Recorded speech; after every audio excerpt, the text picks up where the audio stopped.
This is Carrie Ann Michelle. Today, my guest is Emerald Jane Hunter. We talk about creating boundaries, using sound frequency for self-care, and what it means to find deep joy. Oh my gosh. Hi, EJ. Hey, Carrie Ann. Oh, it's so good to see you. You too. Thank you thank you for being a guest. Thank you for asking me to be a guest on your show. Yes, it's exciting to be doing season 2. And it's exciting to be doing it with you as a guest since you are an Emmy Award-winning producer. I had to just throw that out there.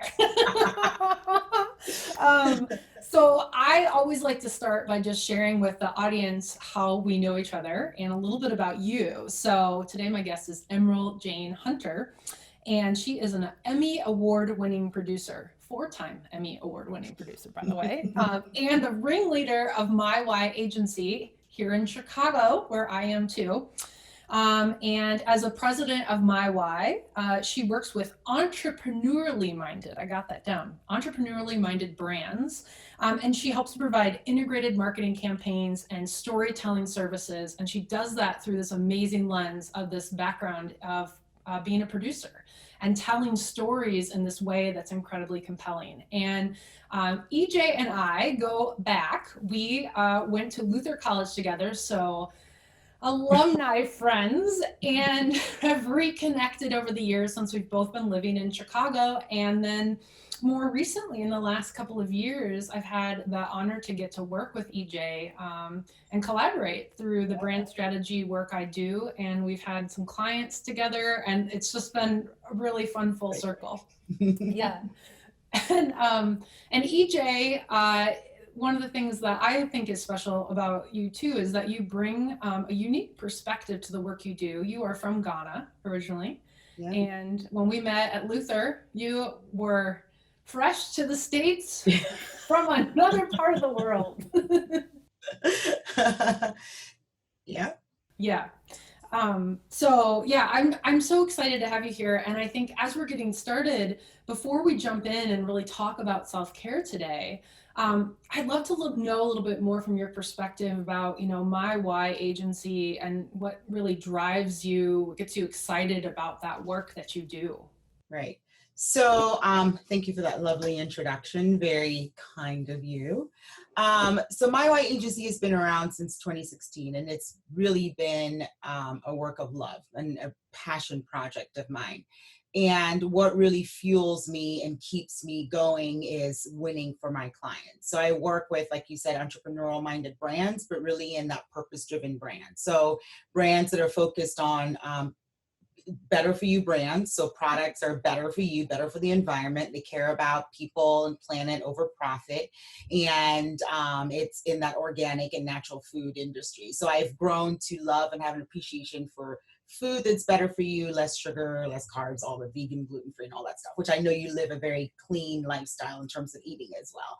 And what really has fueled me and propelled me and keeps me going is creating campaigns and conceptualizing things and connecting with media and really seeing how our work is helping brands grow. So I think, like you said, we've worked on projects together, and it's been great to see where it starts from the brand messaging and positioning. We take that and those words and put it into PR campaigns, influencer campaigns, social media campaigns, and we're winning for the brands. We're seeing momentum, sales are coming through, retailers are excited. That gets me excited. But that also means spending hours and hours and hours working nonstop. Because when you're really passionate about something, sometimes you unfortunately don't have that off switch, right? So all of this work and this excitement and all the winnings that we're doing, winning for our clients, comes with somewhat of a price that you pay. And it's been great getting to know you in that different lens of your own experience that got you into this mindfulness in the workplace and trying to find a way to be a little bit more like Carrie Ann. I have a long way to go. I love some of the things you've been up to lately, though, and I appreciate that context because, I think what you said is really true. It's like whether you're in kind of corporate America or the entertainment industry, as you were before you started your own business, or once you're working for yourself, especially when you're lit up about the work you're doing, it's easy to just spend, as you said, hours and hours. And this idea of holding space for yourself for self-care and what that can mean can start to fall away or get deprioritized. Right. Very true. It's almost the first thing that goes away. Yeah. For an entrepreneur. And the reality of it is, though, that it's almost you need it more than ever, because you need it more than everything else. Yeah, because that's where the productivity comes. I mean, that's what I find for myself is if I am absolutely exhausted and I'm able to balance some things and move some things around and say, I have to stop working at 4 p.m. today because I just can't anymore, I'm so much more productive the next day. Exactly. And that is one nice thing to sometimes have that choice when you can, depending on deadlines. I was going to say, when you don't procrastinate too much, right? Yeah, exactly. Well, and I'd be curious, as you think about your self-care, what is one way you've committed to self-care in the past month that you're really proud of? Right. So I think one of the things, I've done two things. And I think COVID forced a lot of us to sit with ourselves and think through how we're living. Although I feel there have been opportunities for us to stop and do that, but for some reason, a pandemic, with everyone being at home, I have 2 kids and my husband and my 85-year-old mother, and everyone being at home really forces you to say, I'm used to working from my basement office, but something is different with the world. 2 things I've done. One, I've made the commitment to get into bed earlier than usual. Usually I would sit at my desk. I will work till 12, till 1, till 2, till whatever it took, because I convinced myself that sitting at my desk to work was what I needed and just to focus.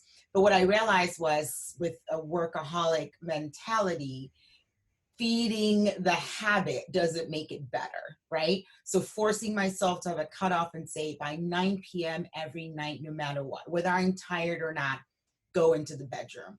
Leave your computer at your desk in the basement, go into the bedroom. So I may go into the room, simmer down, I'll get on social, but at least I'm winding down at 9. So even if I fall asleep at 11, I've still given myself that time, versus going to bed at 12 or 1 and then not getting enough sleep and then scrambling and not being fully functional.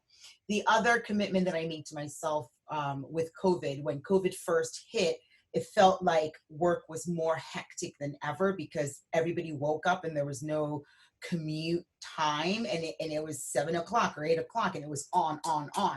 I committed to not booking anything in my calendar, and I blocked my calendar to not have meetings start until 10 a.m., which sounds crazy, but I felt like I needed every bit of energy and finding myself and grounding myself before the day, and 10 a.m. just made sense for me. So I may still be working, but 10 a.m. was the time to start actually having meetings and calls with people. I think that's amazing. And I think the idea of boundaries is what I'm hearing there. And I think the other part of that, when you talk about in the evening, making that shift, that can be very powerful. It's something that we'll talk a lot about at Lofty with when you're going to take a break from meditation, even if you're in a small apartment and that's everything, your whole life, your work, everything is right there, even just to move away from your desk, a few feet to do a little meditation exercise. So I love the idea that that's what you're doing to really physically break from the day, to have this shift for yourself to go into your bedroom. And how has that affected you? So, I mean, I used to struggle to fall asleep. And I think that's because I kept myself and my mind going for far too long into the night. And my body naturally needs a couple hours to simmer down. And I just have to accept that about myself. I'm not the kind of person that gets in bed and instantly falling asleep. I have found that I need at least 2 hours. And so my habit is, my social media, I do a little bit of that just to catch up because it's part of my work and I want to know what's happening in the world. Now more than often, you just get frustrated with Facebook and all the posts in our world and how things are going. So I try to cut that down. But I also discovered, and during COVID, I think a lot of people went through this, not just sitting at home being under quarantine with yourself, but for some reason I felt like there was an energy shift in all of us, a shift that if you weren't happy, felt like you were going to be more unhappy, and a shift that felt like it was just doubling whatever our natural emotions were. And so I discovered sound therapy, but I'm forgetting on what it's called, but it's the different sound frequencies. It was a solfeggio sound frequencies. And I discovered that, I read about it, where different sound frequencies does things to your body. And so I went on YouTube, and you can type anything in and you can get the sounds, right? So it's like the sound that's however many hertz, megahertz, and it's good for your chakra or this or that. So I started going to bed to that. So I would turn that on an hour before and have that be what helps me tune out. So I would put my phone down. I started putting my phone away from my needed bedside table, and, another table further away, turn on my sound and turn the lights off and force myself to just, even if I'm not sleepy, just lay there. And it over time has worked. That's amazing. Well, and of course, you know that I love this fact that you are using sound, Yeah. because that's like my go-to. Yeah, and I think that's fantastic. I love that you've been able to do a little bit more investigating yourself too, to learn about the different frequencies and how we're wired for it as humans. It's an incredible tool to help you focus your mind, to help you listen to yourself more deeply. I think the mind focus is the biggest thing for me. That was why I got so excited when I found crystal sound bowls, was because I found for myself it was a tool to help with meditation. And then that's one of the things I've heard from a lot of people, but also the physical piece that you talk about. I mean, I've had people come to a sound bath, whether it's in person before COVID or now online, and they'll say, I had this crazy pain in my neck and my shoulder, and all I did was lay there, and the sound, washed over my body. It's gone. And I think one thing too that a lot of us don't realize as human beings is that we are energy, right? It sounds very cuckoo, crazy, ooh, gypsy, whatever, but it's true. We really are energy, and we do, depending on who you are, I think you take on a lot of the energy that you allow in. So when you start to realize and become more protective, and you start to discover that it's more than just, let me put my hands together and say a prayer and God will fix it, which is fine too. But there are other things that you can do, right? There's sound, the gift of music and sound, it's all part of it. And what that does to your body and the different colors, and there's so much that's out there. And so I did really dedicate, I think the month of April was the toughest month for me after that shutdown, where it became very clear to me that I needed to prioritize self-care and healing in order to be balanced enough to be able to give of myself to not just my clients, but also my team members, right? Yeah. You can't lead if you're not feeling full. Exactly. I know, and that's a perfect example we talk a lot about in workshops. It's about creating space for yourself so that you can then have space for others, which you cannot do unless you do that first. 100%. And I'd be curious as we think, because you sort of just kind of transitioned there in terms of, thinking about it more from a professional perspective as a business owner for your team. But is there a piece of advice that, you've received along the way that's helped you think differently about self-care, and specifically how you apply that to being an entrepreneur to your business? So I think one of the biggest, and it wasn't advice, but it was a question that was posed to me. And it really got me thinking. And it said, think about everything you've worked hard for all your years. Think about your business now. Think about how well business is going for you in spite of COVID, right? Knock on wood, I don't take any of that for granted. But then it said, imagine you go to sleep and you don't wake up. What then becomes the achievement point for you, right? Are people going to say she was such a great businesswoman and she built this fantastic business? Or are people going to miss the time they had with you? Your children going to miss the memories you created with them, right? The connections that matter in life, which your clients matter too, but your personal and interpersonal relationships end up fueling more of you that helps you then be able to, channel through and give back. But what happens if you're not able to live through your full potential because you ran yourself down? And what then becomes your legacy? Do you want people to say gone too soon? Is that what you want to, have said? And it's like, well, no, I don't want to be gone too soon. It's like, I want to be around to enjoy everything else that's coming. And I know there's a lot of greatness that's on the horizon. So that was a question that was posed to me that forced me to say, okay, I'm quick to have an 85-year-old mother. I will buy every supplement. I would get every herb. I would get every whatever I find to help preserve her life. And, she asked me, she's like, are you doing the same for yourself? And the truth was, no, I would rather give off the things to make sure she is alive, because the thought of not having her around, it's like, petrifying. And then she asked me, well, but what about the thought of my daughter not being around, right? So it really forced me to think through, as women, we give. And we don't receive. We don't know how to receive, or we don't know to give to ourselves.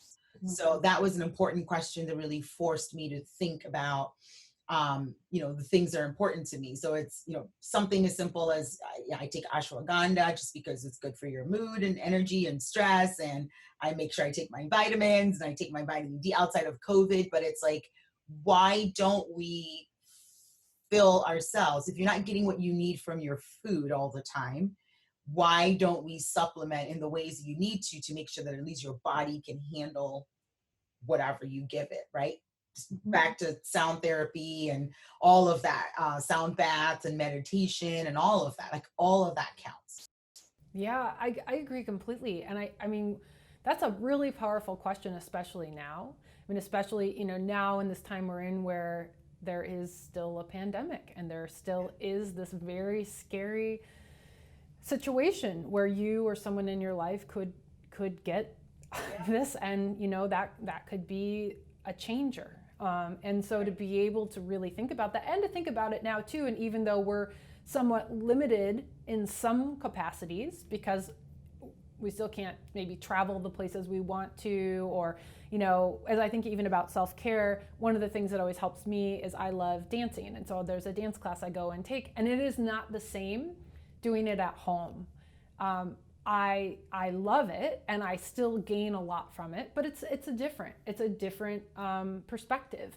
But in the end, it's I feel better when I give to myself in that way, and I take the time to do that versus not doing it, versus sort of letting those feelings kind of take over. Because you had said earlier, we were talking about kind of the first part of our conversation in self-care, that back in April, it was sort of this idea of anything you were feeling sort of magnified itself. And so if there was sort of an unhappiness, it just, yeah, right there. Yeah, it felt like you couldn't get up or move, right? And also, I mean, all we watched was TV that just talked about the numbers and the stories of the death, right? And that was why I had to get to a point where I just said, you can't watch TV today. yeah, Because we do consume all of that. We're consuming, it's nothing but, it's death and the numbers, and it's just awful. It just feels like everything is falling apart. And being in a pandemic where there's no end result. You can't say, oh, in 3 months, everything's going to be okay. But literally, it's like, we have no idea what's going to happen. And so you start thinking about life like, oh my God, this could be forever. And what does that mean? It just takes you to the craziest places. So definitely this is the time to find the things that soothe you, calm you. I also discovered crystals, right? So I've always been, one to read and know about them, but it's like I never took it seriously. And it's like I had to think through and say, I had my, rose quartz, that's, or whatever you wear, I just went through it. It's whatever helped me feel grounded. And I can say that it took a couple months, but I started to feel better. And that's all I care about. I feel better. I don't care what it took. And if I did all the different things, as long as I feel better, then it's great. I won. Well, and I think that's exactly right. Especially, I talk about that too when it comes to crystals and sort of the chakra part. And as you said, I'll say that too. Sometimes it gets on the woo spectrum for people, Right. but really at the end of the day, it's about what helps you feel better. And there's all types of layers. You can go, I mean, having bought these instruments and playing them, I've learned a lot about crystals and stones and the properties and where they came from in the world, and what might be in the earth, and you can get actually very scientific about it. Very. You can also go very much more around the energy focus, which can have some science, but can be more, sort of esoteric. But it's really what works for you. Right. And not being afraid. Explore Yeah. until you find it. And my biggest thing was don't stop. I told my husband at some point when I was struggling through it, and I said, I am committed to the process, and I'm not going to stop until I find what breaks that mold for me. I have to feel within the depths of me the pure joy. And it takes, I think a lot of people confuse happiness and joy. And it's like, oh, I'm happy. It's so easy to say, oh, I'm happy about it. But it's like to feel joy. I feel like joy is from the depths of you. And that search for that feeling, and that's what we should make a commitment to, is to find joy in everything that we do, that whether it goes right or wrong, it still gives you that feeling of, oh, this was an amazing experience. I really like that the way you said the depths of joy, because I also think, kind of thinking back also the very beginning of the conversation, we started to talk about music and we're talking about sound and the frequencies, but also just for me, I feel true joy when I'm singing, when I'm moving my body, kind of the idea of dancing like no one's watching, and it's just kind of one of those things some days that just getting that kind of movement, moving your energy differently, singing at the top of my lungs to, I like show tunes. So, but I will feel that. I will feel just complete joy in that moment. And sometimes I'll find that joy too when I'm completely silent. I'm outside, I have a moment walking in nature, and it might be very short, but it's still something to hold on to. Yeah. And that's the next thing on my list. I've never, I was thinking through this. And one thing I did too, before I go to my point, is I sought out like-minded people.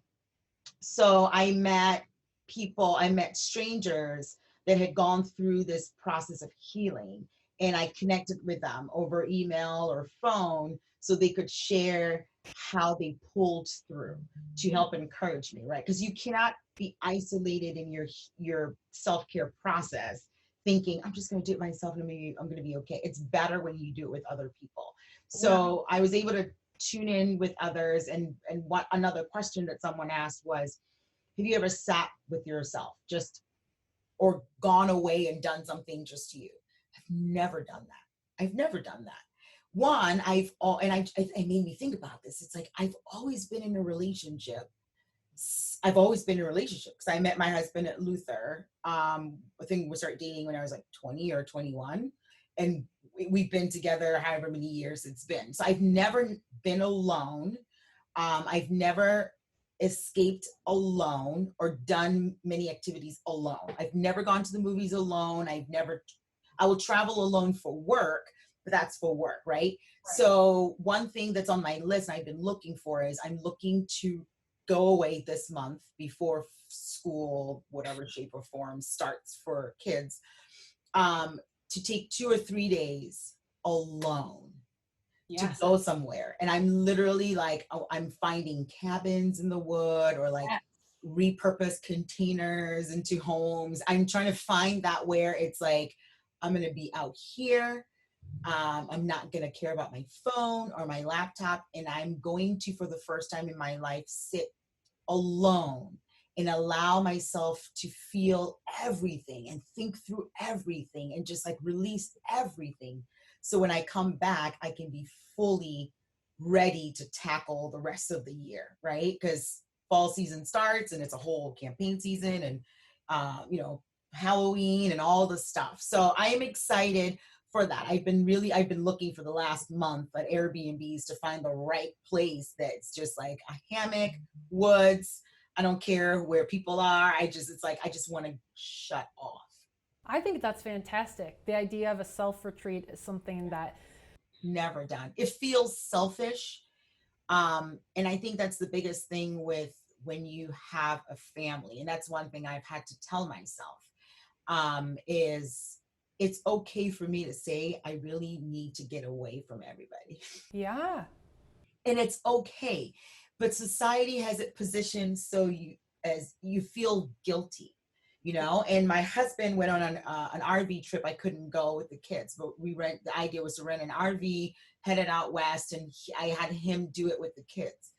And that short period of time, even though my mom was here and I was still doing things with her, that week with no direct family was amazing. Like, I got into routine with my workout. It just was fantastic. And I felt like saying that out loud would feel horrible. Like, what mom and wife does not miss her husband and kids when they're gone? And it's like this one who's never been alone and away from them.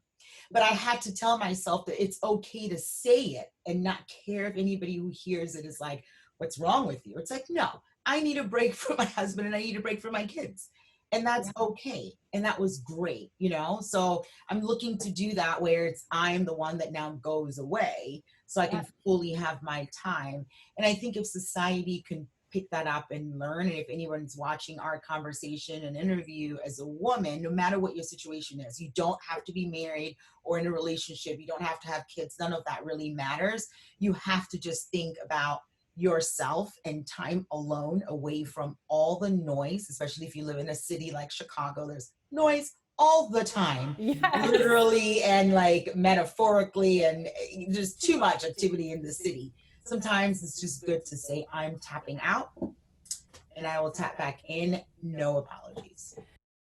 I am so glad to hear that you're doing that. And I think that's really strong advice because, I mean, for me, I can relate to that. I had gotten married very young and I went through a divorce, and I realized when I went through that I had never been alone. For that same reason, I had never spent that time because I had always felt whenever that urge came up, I felt, well, if I'm going to take this precious few days of vacation off, I should spend it with my husband. We should use the money we saved to go someplace together. And it wasn't until I went through that was my choice. But I also found it as something that was calling to me, and I did it. And now it is a part of my process. And, for me, and I've had some friends, just like you've said, where they've gone to, in Chicago, it's easy to go around like to Michigan. You're on a lake, you can find Airbnb, it's quiet. For me, I have some friends who live in Hudson, New York, and they have a property there. And so, a couple of years ago, I took myself there. So they were still around, but basically created it so that I had time to be by myself, to sit with myself, to physically be in a different kind of area on their property than they were in. And I still had sort of the connection of people, if I wanted it, that were safe people and supportive people. And I've done some things on my own. So I would say that's the other thing I would add is that I think it's so exciting that you're going to do this. I found myself that can be empowering. And also there's the idea too that if you find a place where there's still sort of other people around, you can still make your own space within that. You can still journal, you can still meditate, you can still go for walks, So yeah, and I guess one thing I would be curious about too, kind of talking about self-care and kind of COVID and this idea of going off, are there any things that have shifted for you in your, I mean, we've talked about a lot that's changed in your routine, but, maybe thinking about kind of digital tools or workshops or classes, are there things you've tried that maybe you wouldn't have otherwise? So I'm so excited to share this. Every time I've told a few people about it, they're like, wait, what? I got into virtual reality workouts. Okay. I know, right? So I don't even know what prompted this, but I was thinking through fitness, because part of your overall, self-care and well-being is you've got to move your body. And with the work that we do, we're constantly sitting at a computer, and it's easy because our mind is doing the workout. And so we can just go all day and feel like we had a workout mentally because it's been like, been going nonstop. So I thought through COVID. Yes, I could do online classes, and I did a few of them. but my mind is so strong and powerful that if there's a deadline or work or something, I can still be in a class, but I don't fully know how to completely check out of work and the mindset of work to fully be engaged in a virtual workout class. So I thought the virtual world sounds amazing, right? And if you could teleport yourself someplace, and also you can't have your phone on you, you're completely in a different world. And so when you're honest with yourself, I'm like, EJ, you need the most extreme. So I discovered the Oculus Quest, which is a standalone virtual reality thing. And it's just everything you need is right in there. And then I did some research and discovered they have an app called Supernatural. And so Supernatural is a very cardio based with some, squats and lunges and stuff, but you're transported. Every song takes you to a different part of the world. So you're in this 3D world where it's like last night I was doing my workout. I usually do 2 back to back so I can get an hour in. And I was in this space with this fitness guy who was helping me stretch before my workout. And I'm looking around and I was saying out loud, man, where is this? I want to go. And it was the Maldives. And my daughter was like, where are you? You keep talking. And I looked and it's just chalets and clear blue water. And it's 360. So you can literally turn around and see the whole view. And I was just mesmerized. And so my workouts are in there. I'm burning sometimes 1,000 calories doing this. Wow. No joke. And I'm in my living room. And usually when I'm done and I take that case off my head, I've taken photos of myself in my little friend group chats. I'm just like drenched in sweat. And I was the person who used to work out and not be that drenched in sweat. But you're hitting targets with your hands and your movement. So you're moving your arms to the sides, up and down, and you're squatting and you're lunging to dodge things. So it's all the movements that you would do, but it's in a virtual world. And I needed that because no phone, no text, it's tracking through my watch. I'm transported into a world. Every single song is a different city in a different country. And it's all just the adventure outdoor space, right? So you're never in the middle of like New York City doing your workout. No, it's always Chile or Brazil or New Guinea or South Africa, somewhere on the mountain, somewhere in the hills. Oh my gosh. It's just fantastic. So that has been my quote unquote fitness drug. And my commitment is with my Apple Watch, you're supposed to, make sure I close all my rings, right, on my watch. So movement rings, my stand rings, my whatever rings it is. So at night, every time my watch says you can still do it, I go, okay, get into the virtual world, and it's always fun. Yeah. I love that. Wow. I've not heard of that. And there are people, there are not a lot of people in my circle who have it, but there have been a few. So, and it's Facebook created Oculus. So Facebook owns it. So you can connect your piece of Facebook if you wanted to. I don't, but I found 2 other friends in California who own it. And so we follow each other. And then there's some random people. I'm like, just follow all of them. And so like last night when my workout was done, it automatically posted to the board within Supernatural. So people comment and say, congrats, good job. And then I see the leaderboard. And when you're competitive, I'm like, wait, this woman is like 15,000 points. I'm 700 points. I have to catch up, So, but it's been great. And it's been the best $500 I ever spent. Well, I mean, that's the thing about those tools is it might feel like a lot at first, but then if you start to use it and it is helping you, it's a one-time your purchase. Health. And there's more to it than just that, right? So they've got, they do meditation in there. They've got Tai Chi. So awesome. Yeah. And so the Supernatural app is free. But for some of the workouts, you have to pay for it. But I think about gym membership. I had a gym membership that was running for 3 years nonstop, and I never stepped foot in the gym. So I think about the dollar amount, and say, this is a great way for me to mix it up with other things, right? So I still will take a walk. I've got some friends who live close. I've made friends within my neighborhood, and we'll do 5-mile walks. So we were doing that 3 days a week. So that was fun because during COVID, really during the lockdown, it's like we made the commitment and said, okay, you're locked down, you're not seeing anyone. Okay, the 3 of us, just us. And we would take 5-mile walks from my home all through Hyde Park and back. We would always stop and get food. Like we walked and burned the calories, and then we would either stop for, we discovered a Jamaican spot that had like amazing rum punch and food. So we would burn the calories, come in, and then end up with cups of rum punch as we're walking home, thinking we're breaking all the laws. But it felt great. I didn't care if I just drank all the calories back, but it was great bonding with other women and conversations. We still got our 5 miles in, and it's kept us, going, that COVID-19 or whatever it is. It's like, well, we all gained some, but we've all come back to where we were before. And it's just been great. Yeah. Well, and I think the thing I hear there, and we'll probably kind of end our conversation, but the last thing I really heard was community, and that as a part of the care for you, whether it's through your Oculus program where you find some friends on Facebook or people to follow, or these neighbors that you found in a safe way to get exercise with, or, even just talking to your family about it. It's about that community that is there, that is a part of that process too. Yeah. Yeah. So community, it takes a village, truly. Yeah. I know. And you don't need many people. You just need 1 or 2, right? Yeah. You really don't. You start to realize that you don't need a whole village, truly. You just need 1 or 2 in that community that can be true supporters. Yes, I agree.